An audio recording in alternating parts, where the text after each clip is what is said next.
आपण पाहत आहात ठळक घडामोड निर्भीड पत्रकारिता।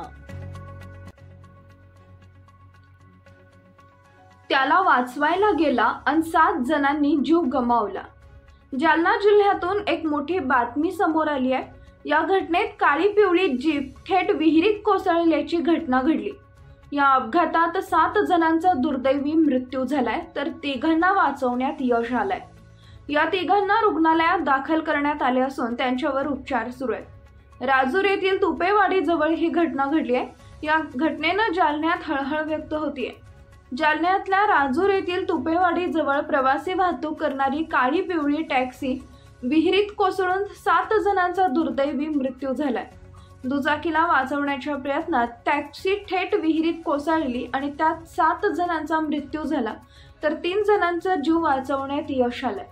मुख्यमंत्री एकनाथ शिंदे यांनी या घटनेची जिल्हा अधिकाऱ्यांकडे विचारपूस केली आहे। या घटनेनं जालन्यात हळहळ व्यक्त होतीये। पंढरपूर येथून पांडुरंगाचं दर्शन घेऊन 12 भाविकांनी भरलेली एक टॅक्सी जालन्याहून राजूर गावाकडे निघाली होती। या दरम्यान जालन्यातील राजूर येथील तुपेवाडी फाट्याजवळ दुचाकी आणि काळी पिवळीचा अपघात घडला, ज्यामध्ये टॅक्सी ड्रायव्हर दुचाकी चालकाला वाचवायला गेला आणि टॅक्सी घेऊन थेट विहिरीत कोसळला। अचानक घडलेल्या या घटनेने कुणालाच स्वतःला वाचवता आलं नाही, त्यामुळे या अपघातात 7 जणांचा मृत्यू झालाय।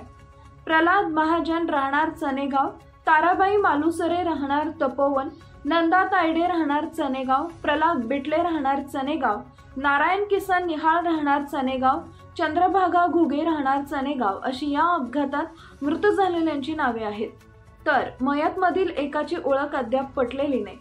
या घटनेनं अपघातग्रस्त कुटुंबियांवर शोककळा पसरली आहे।